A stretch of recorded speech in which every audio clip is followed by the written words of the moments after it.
Leveling effect of water. One very interesting concept it is. Water levels all strong acids to the strength of the H3O plus ion. Water contains H plus ions. Whatever the acid you are adding, HCl, H2SO4, whatever the acid, its strength will be coming to H3O plus level. And all strong bases will be equals to OH minus. I repeat, water levels all strong acids to the strength of H3O plus ions and all strong bases to the strength of the OH minus ions. All strong acids to H3O plus level, all strong bases to OH minus level. So, you cannot determine the strength of the acids. For example, HCl, H2SO4, HNO3, all these, their strength will be equal in water. NaOH, KOH, barium hydroxide, all these, their strength will be equal in water. So water is not a suitable solvent. Water is not a suitable solvent for explaining the strength of the acid. HCl, H2SO4, HNO3, HClO4, whatever the acids we are having.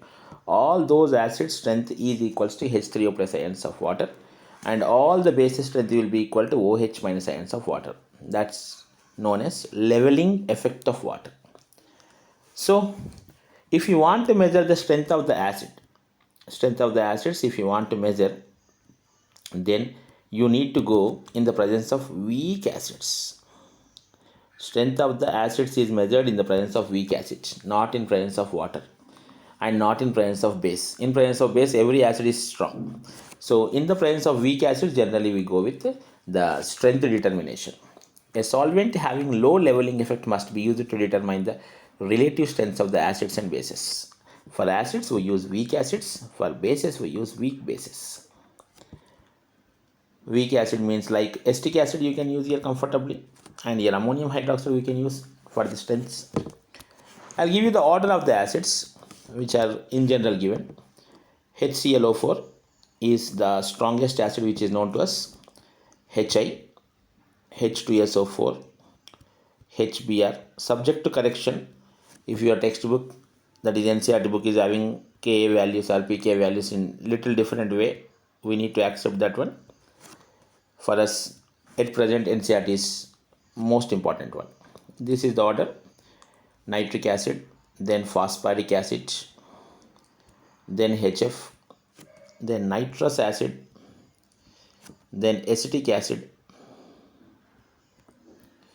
followed by carbonic acid,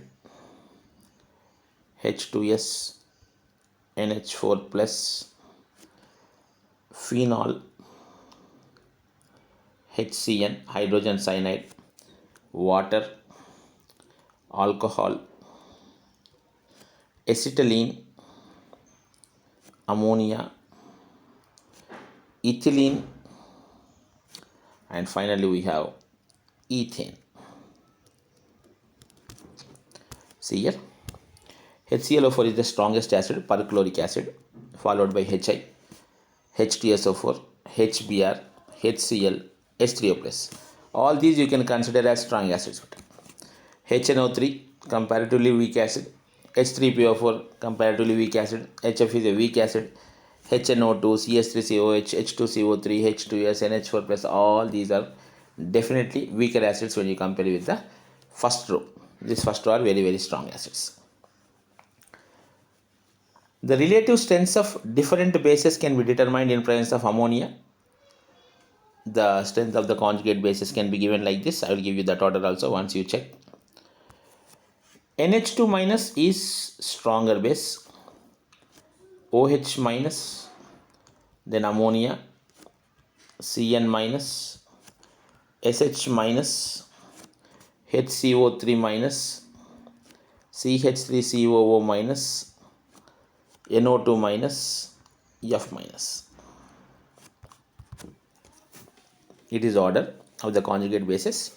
NH2 minus is the strongest base, followed by OH minus, ammonia, cyanide, SH minus, HCO3 minus, acetate, NO2 minus, F minus. A weak acid will have more leveling effect than water towards bases. Note this one. A weak acid will have more leveling effect than water towards the bases. If you are discussing about the base will be readily reacting with acid. When you compare with the reaction with water, base with water, base acid reaction will be very fast. So a weak acid will have more leveling effect than water towards the bases. Similarly, a weak base will have more leveling effect than water towards the acids. This is about the leveling effect of water and strengths of the acids and bases.